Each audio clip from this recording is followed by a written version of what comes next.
Welcome back, MTN Giants podcast, back-to-back days. So obviously you know something went down, and yeah, the Giants fire Brian Daboll after a third straight season, starting 2-8. It's tough to survive that. So I understood why it happened. I mean, I said yesterday, he's done. Like yesterday's loss, you cannot recover from. Wasn't sure if it was going to happen today or, over the bye week, which I thought was more likely, or at least after the season. But it felt like the maximum amount of time that Daboll was going to stay was till January. Because after this year, it seemed like he was done. There was no chance he was staying. So the news isn't shocking, but I guess the disappointing part, at least for me, is that the Giants are once again going to half-ass it. They've done this with the past 3 times they fired a head coach. When they fired Coughlin, they kept Jerry Reese. When they fired Pat Shurmur, they kept Dave Gettleman. I guess it's not the past 3 times because technically they fired Gettleman and Judge together. But point is, this is the 3rd time they're doing it now in a decade, and the other 2 times it did not work, as we know. So that's concerning off the bat, and apparently Joe Schoen is well respected by John Mara. He believes in his vision. I think Shane's made too many mistakes here to really just be given the job for another year or maybe even longer. So I'm not sure how we came to this conclusion, but it's something we're going to have to live with. And apparently a big reason why the Giants decided to fire Brian Daboll was sort of the danger that he was putting Jackson Dart into with the design quarterback runs, and Jackson Dart was evaluated for 4 concussions, I believe, in the past, well, really since the season started. And that's too many. I mean, yeah, part of that is on Jackson Dart, but also part of that is on Brian Daboll for even calling those plays in the first place. According to Mike Renner, Daboll was willing to sacrifice Dart's health to save his own job. Dart took 77 hits in 7 starts and was evaluated for a concussion 4 different times. He says inexcusable and had to be done. So overall, Brian Daboll's record 21-41-1. It looked very promising after year 1. I think they were 9-7-1 that year. And since that first year, so this is now since the start of 2023, the Giants are 11-33. So that, of course, is unacceptable. And as I said, it's not shocking that this news came out. It's also tough to sustain 4 different losses in a season. Not even the entire season. We're like a little over halfway through. But it's tough to endure 4 separate losses where your team had a 10-point lead or more, and the Giants lost all of them. So we know about that stat that came out yesterday. It's tough for any head coach to survive that. And although Daboll was brought here to be the quarterback whisperer and all these different things, the Giants' offensive ranks under Daboll, this is according to ESPN, this is since 2022, all NFL teams, they're 29th in points per game out of 32, of course, 28th in yards per game, and now defensively, I know this is not Brian Daboll, but he's still the head coach, so yeah, it still counts, but defensively, they were 25th in opponents' points per game and 31st in opponents' yards per game. So just a bottom quarter of the league team in these important stats, whether it's offense or defense, in the past 3 seasons. And sure, it's disappointing. I wanted Daboll to be the guy. I thought after the first year, and I think many of us thought that after the first year, he would be here for a long time. I posted that video of him, the camera panning to him after the first win against the Titans, and I saw Doug Analytics had a funny tweet about this. So remember the first game Daboll was head coach. It was week 1, 2022. They were down 1 with a minute left, and they could have tied the game to try and go to overtime, and they went for a 2-point conversion. Saquon Barkley, second effort. Giants go up by 1. Then I think the Titans came back down, missed a potential game-winning field goal. But going for 2 in that situation, that was when Brian Daboll had balls, and he was really doing things to put his team over the top and playing towards the analytics. And once again, I don't want to be a hypocrite. If you watched me yesterday, you know I said this. I didn't mind the Giants taking that field goal at the 1-yard line yesterday.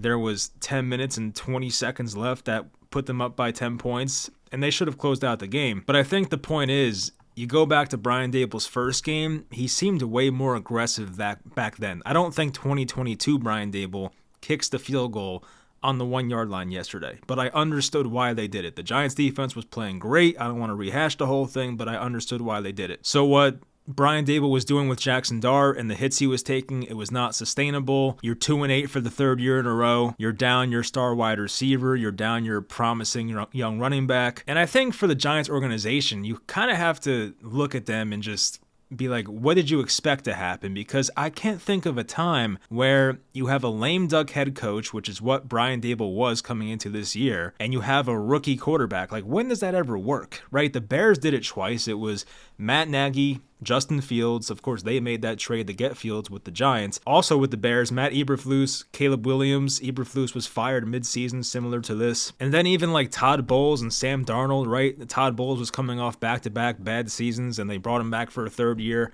with rookie Sam Darnold, and that didn't work out. So, like, maybe in the comments or something, like, when does this ever work? Where you have a coach that's top 3, top 5, most likely to get fired, and then you draft a rookie quarterback and it magically works. It just tends to end up like this. And it is, organizational misfunction, or just the definition of insanity, really, because as I said before, like, this is the third time they're doing it like this, where they're not firing the GM and head coach at the same time, and you're expecting something different to work. So in John Mayer's mind, he thinks he struck gold with Joe Schoen, and we just have to deal with it. Like, I'm dealing with this with my Brooklyn Nets. I think their general manager, Sean Marks, has overstayed his welcome for way too long. He's been through 3-4 different head coaches, and, the big 3 failure, and doing the whole rebuild now and all that. Like, there were too many misses. And you think about Joe Schoen, as we go to him now, there have been too many misses. There's too many guys that Joe Schoen has taken in the top 100 of drafts that are literally unplayable. Like, right now, what's one of the Giants' biggest needs? Wide receiver. They need guys to play wide receiver. Your best one's out for the year with the ACL. So you have this guy you took in the 3rd round, you traded up for to get Jalen Hyatt at 73rd overall, and the guy played 0 snaps yesterday.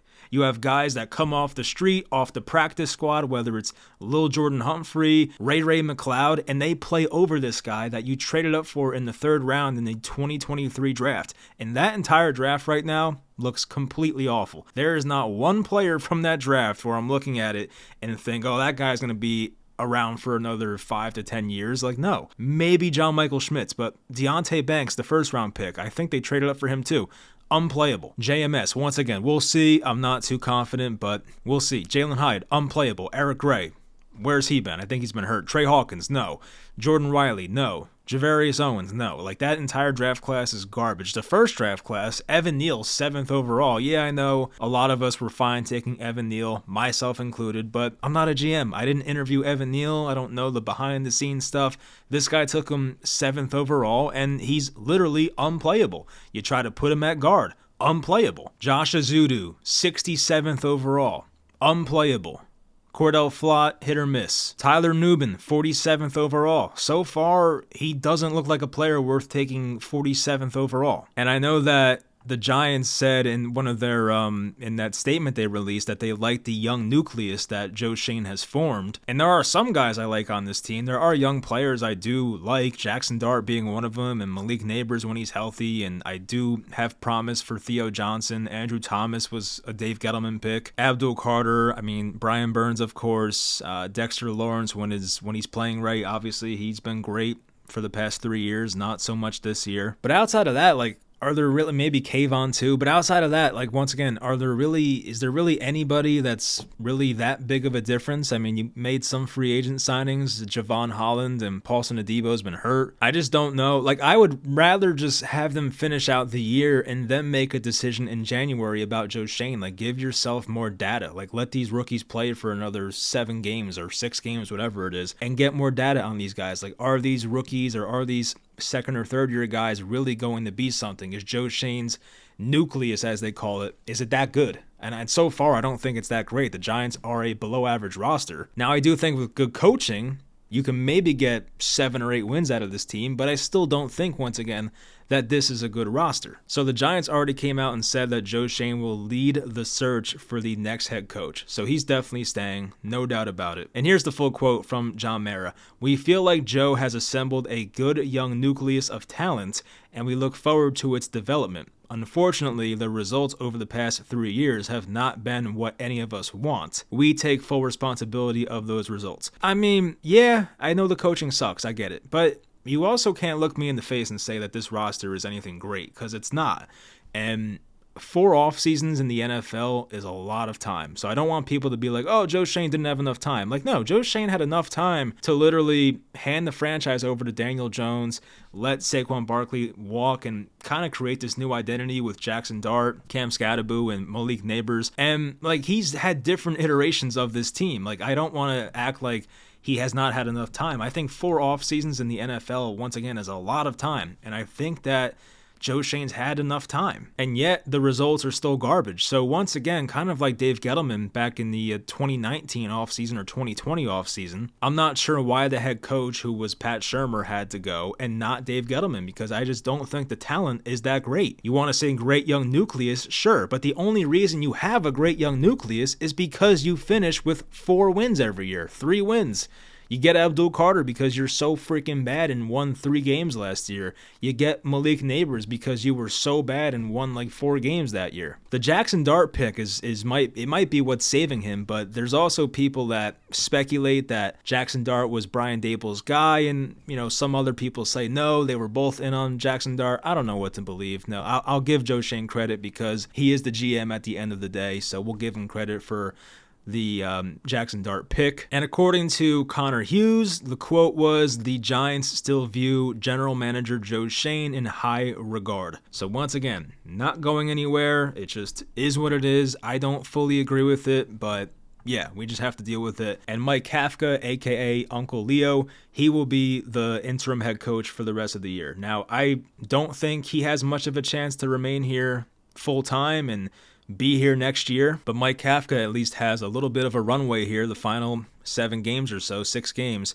to see what he's got. Yeah, there's 7 games left. The point spread already went 1 point in the favor of the Packers. So Packers at Lions, at Patriots, home versus the Commanders, who they suck now. Minnesota at the Raiders, home versus the Cowboys. So the final month gets easier. These next 3 games are very difficult. And as I said yesterday, I said this in the reaction to the Bears loss, I have no problem with the Giants holding out Jackson Dart for 3 more games because they're probably going to lose anyway. Losing doesn't matter at this point. You're not really playing to win. And if I'm them, I'd rather just keep Jackson Dart away from harm. Like, I don't want to put him out there against 3 good teams where you'll be in a negative game script. They're going to know you're going to be passing and just pitting their ears back and trying to sack Jackson Dart. I don't want that. So let him play in the games where the Giants will be close or be ahead against lesser talent, get his confidence up, let the chemistry get better with Theo Johnson, Wandale, guys that'll be here next year, even Darius Slayton, sadly. I also think it's shitty for Daboll because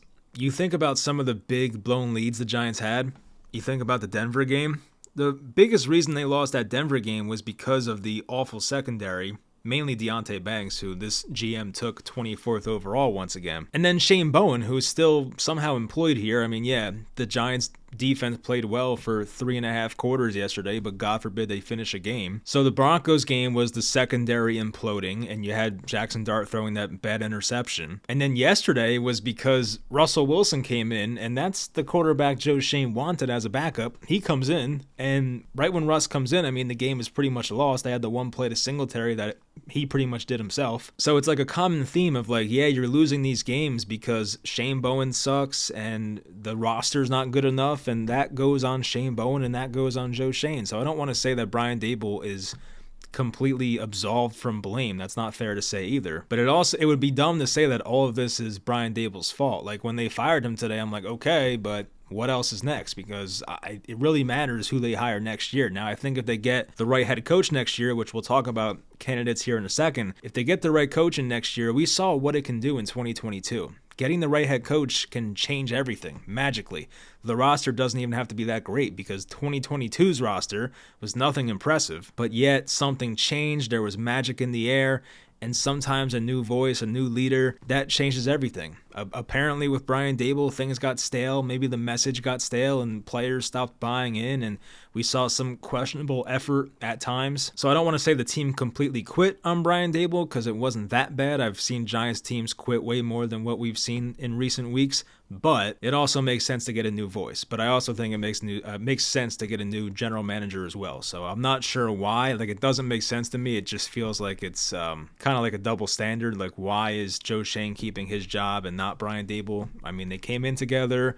They had shitty results together. They both have made their individual mistakes. I'm just not sure why he gets to stay. And it just really reminds me of Gettleman. Now, luckily, I don't dislike Joe Schoen as much as I dislike Dave Gettleman, but at the same time, it does feel somewhat similar to it, because Gettleman in his first 2 years, the results were as bad as you can get, and yet he stays. And now with Joe Schoen, the results have been really, really bad the past 3 years. He had that miracle first year once again, but once again, I think that was because of good coaching. I don't think the Giants roster was great that year, so if anything, give credit to Daboll and give credit to Don Martindale. And just 4 years into this Joe Schoen thing, I don't think the roster is good enough. It's just, as I said before, 4 years, you can make a roster go from really bad to pretty freaking good in 2 years. When you're talking about 4 years, that's a lot of time. That's an eternity in the NFL. So it's just like, don't give me the whole, oh, we didn't have enough time. Like, that's just, you can't use that as a cop-out. All right, the fun part now, speculating about the next head coach. We'll start with Mike Kafka, just to be fair. He's 38. He's been here since 2022. He almost got hired by the Seahawks in the offseason, or I think that was last offseason, and he impressed at the 2025 Senior Bowl. Not much of a resume, I guess, nothing great. He did work with Mahomes, but I think Pat Mahomes was already Pat Mahomes, so I don't know how much credit we want to give Mike Kafka for that. But at least for Kafka now, he does have a chance to call whatever offense he wants and not have to worry about the approval of Brian Daboll. So maybe Mike Kafka's doing something different, but we've seen Kafka have play calling before. But I guess the only difference is that this is now his team, and he doesn't have to listen to a boss in Brian Daboll. Like, now he's the boss. So maybe things change with Kafka, but I'm not expecting him to get the head coaching job over the summer. Steve Spagnuolo, this is interesting. Of course, former Giants defensive coordinator for 2 different stints, 65 years old, Super Bowl champion with the Giants in 2007. Did coach the Rams for 3 seasons, had a 10-38 record. That was a long time ago. That was like 2008 to 2010. So yeah, not really anything too relevant. And of course, has been the Chiefs defensive coordinator since 2019.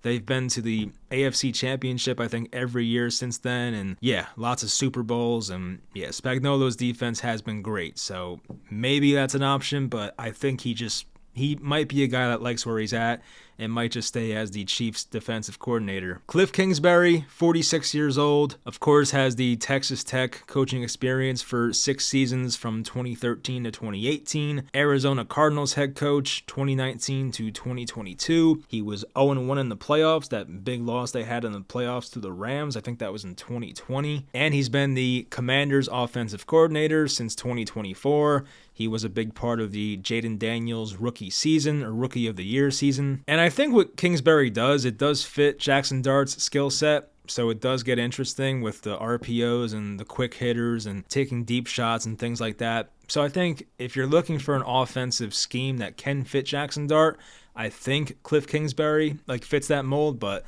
you know, I don't know if it's a long shot that Kingsbury's the next Giants coach, but I just don't see it. This one I'm just kind of throwing out there because I love this guy. I talked about him yesterday. I think he's the best analyst right now in the game.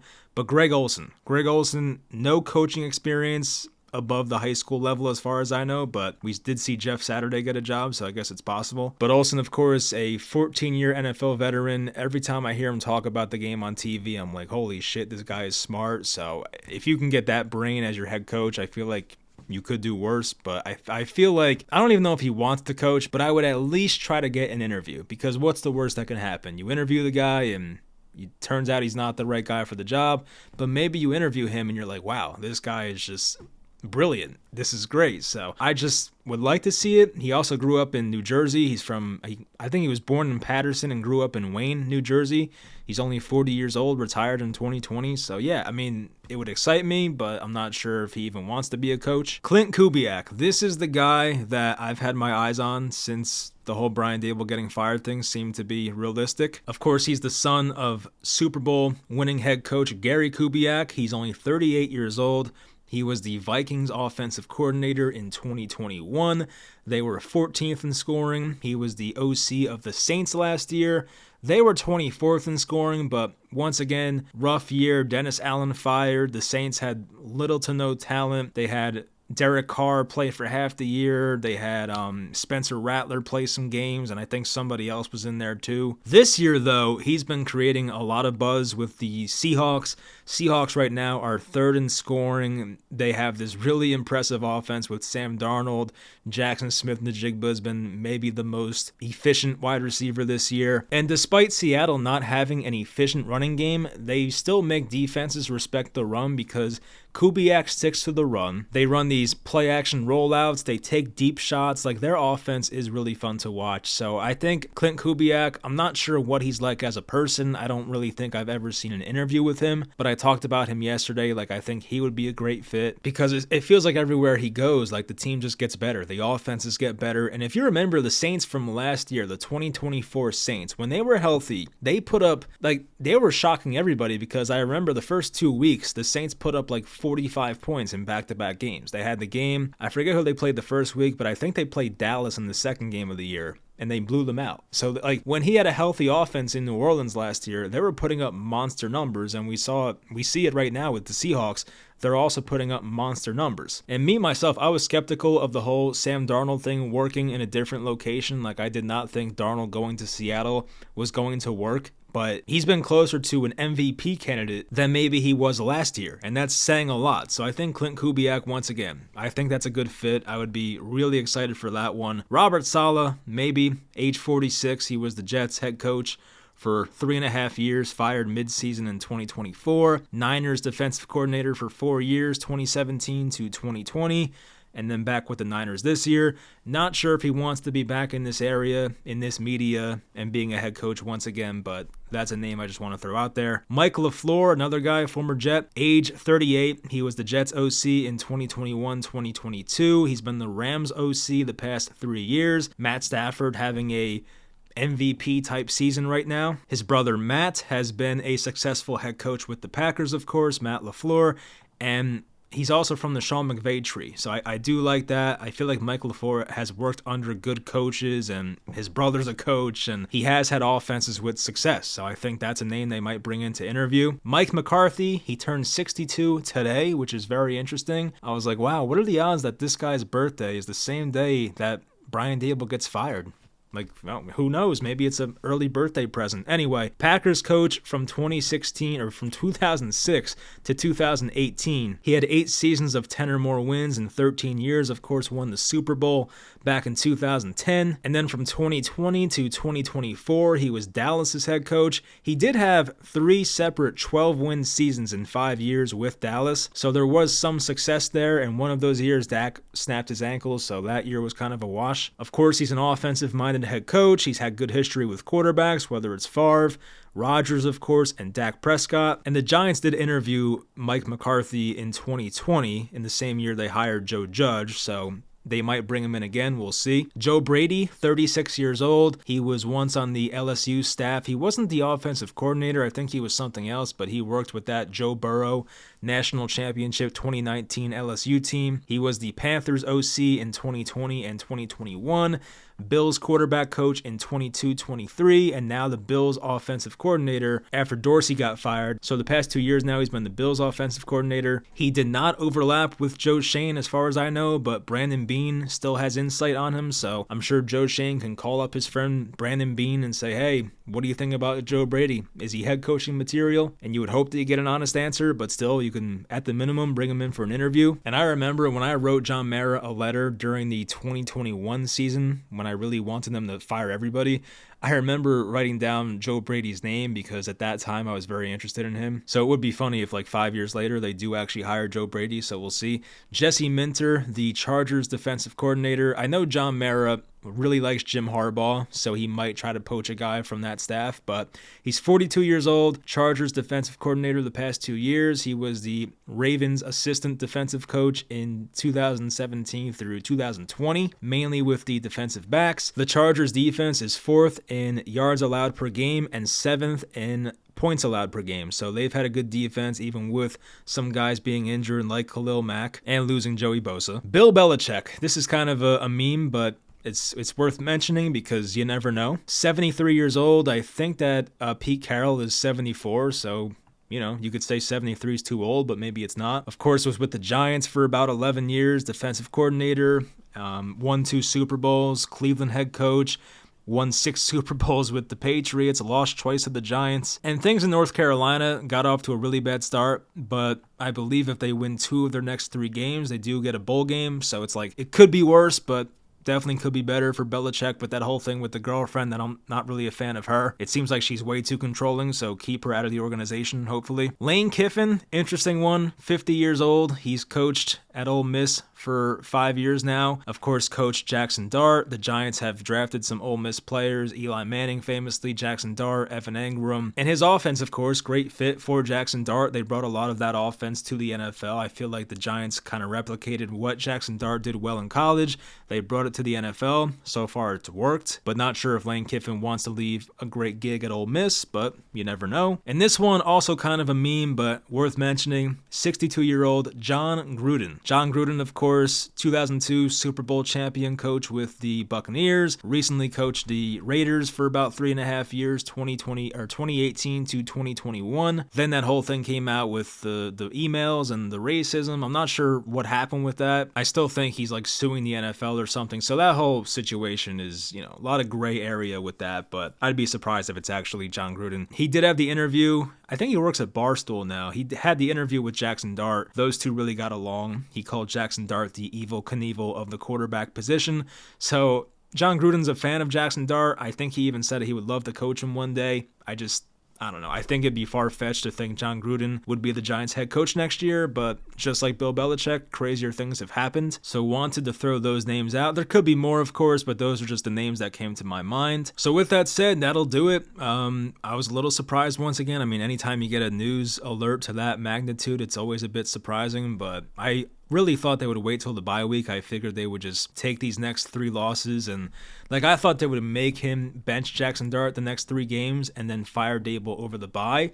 But they do it now, and they give Kafka 3 extra games to be an interim head coach and see what he can do. And once again, I don't mind the decision to get rid of Daboll. It was past due, but I also don't get why keeping Joe Schoen makes any sense. It just screams Gettleman, it screams double standard, none of it really makes sense to me. I don't think this roster is good enough to be like, oh, that guy definitely deserves to keep his job. I really don't think that Joe Schoen has done a much better job at his job than Brian Daboll's done at his. Now, Daboll, of course, is more under a spotlight because we see him on the sidelines, he does way more interviews and things like that, and he's way more day-to-day operation stuff. But when you look back at the draft history of Joe Schoen and some of the free agents he signed, there are way too many misses, especially for top 100 picks. If you're missing on 7th round picks, 5th round picks, 6th round picks, okay, I get it, but you're wasting picks in the 2nd round, 1st round, 3rd round, trading up for guys and having them turn into nothing. And yeah, I 100% agreed with Joe Schoen about the Saquon Barkley thing, but that also could be held against him as well. I'm not one of those people, but you might be watching this thinking like, this idiot let Saquon Barkley walk. Once again, I'm not like that, but the thing about Barkley that I don't like is that they should have traded him in the 2023 trade deadline. They were going nowhere that year. It might have been John Mara who said they didn't want to trade Saquon. I think he had a quote and came out and said that actually. So maybe that's more of a John Mara problem, but if you were going to let Saquon walk, I would much rather have traded him in the 2023 trade deadline. But we'll see. Maybe they hire a Clint Kubiak or hire somebody, I don't know, Joe Brady, whoever, and everything turns around and looks great, but I still don't think the roster's that good. So once again, we'll see what happens, but there's nothing we can do about it. It is what it is. We'll finish out these last 7 games with Joe Schoen still employed, and we'll have Mike Kafka at head coach, and we'll see how it goes. So anyway, let me know how you feel in the comments. Hope you guys enjoy, of course, and I'll talk to you guys next time.